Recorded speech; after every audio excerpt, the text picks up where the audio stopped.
There's two things that we're never going to escape: death and taxes.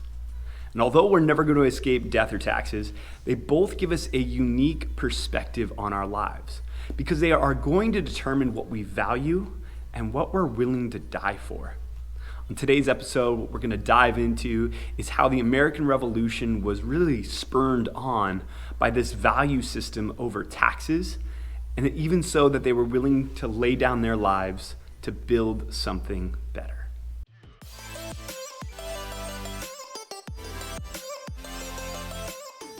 We know in America that every single time we make a purchase, there's a tax attached to what we are going to buy.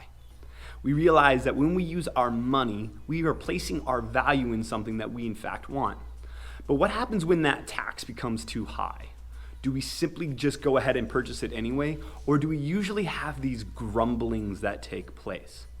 Well, the thing is that our American forefathers in the colonies have the exact same appreciation that we do when it comes to taxes. There was a simple amount of tax that was trying to be levied upon the American colonies that simply put a burden on what they were trying to purchase.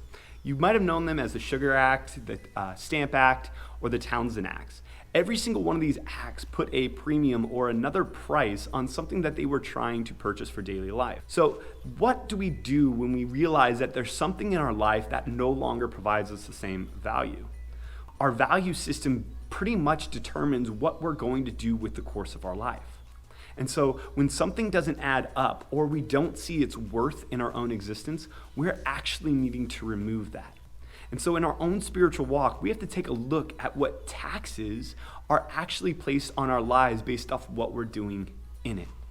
I love this verse in John chapter 14, verses 28 through 30. It says this: "Suppose one of you wants to build a tower. Won't you first sit down and estimate the cost to see if you have enough money to complete it?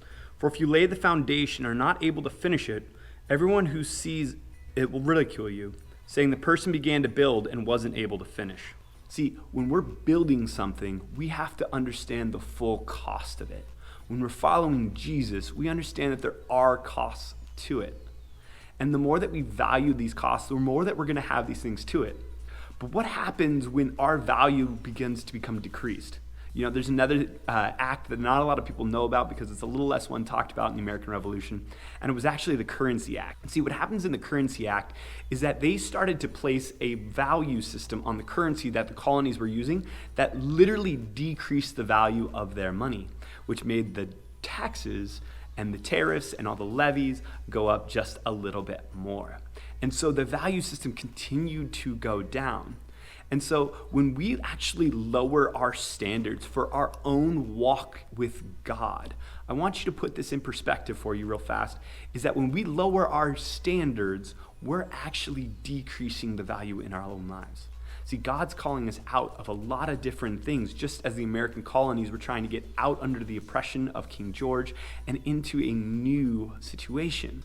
I want you to check out this verse. It's 1 Peter chapter 1, 18 through 19. It says this: "For you know that it was not with perishable things, such as silver or gold, that you were redeemed from the empty way of life handed down to you from your ancestors, but with the precious blood of Christ, a lamb without blemish or defect."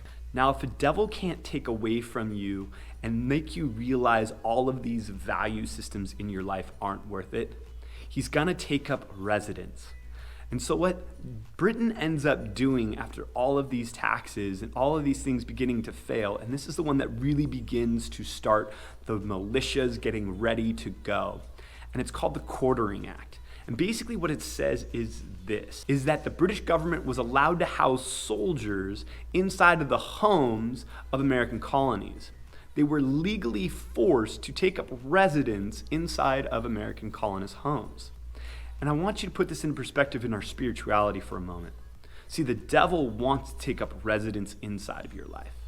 And the reason why he wants to do that is because if he can get a foothold into certain parts of your life, it's much harder for you to remove him.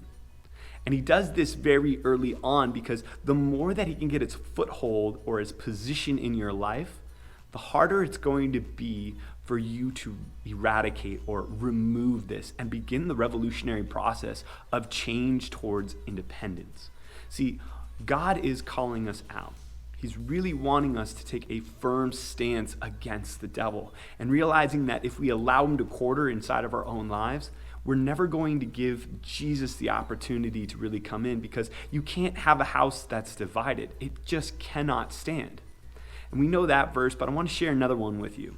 It's Romans 6:12, and it goes like this. Therefore, do not let sin reign in your mortal body, so that you obey its evil desires. So today we've taken a look at 3 different styles of taxes and how they can actually influence our lives in different ways. See, when the American colonists saw all these things, it wasn't taxes that led to the revolution, but it was things that started the ideas revolving around it. See, history isn't that simple, and same thing goes for our own lives. It's not one thing that leads to this, it's always a multitude of things. And that's why we have to really consider what we're putting our value in. Are we putting our value in the Word of God? Are we putting our value in the ways of the world? Or are we putting our value in Jesus? So I want to encourage you guys with that today, is to take an honest look at the cost of what it is to really live free and moving towards a stance of independence. Our American fathers gave us an amazing example of what it means to really stand up and fight for what it is that we believe in. So too, we can have that same encouragement in our own lives. Guys, I can't wait to continue this conversation as we are looking and examining our founding fathers and their road towards independence in our great nation, but also making these amazing comparisons into our own spiritual walk. It's been a blast, and I can't wait to see you guys tomorrow. See you then.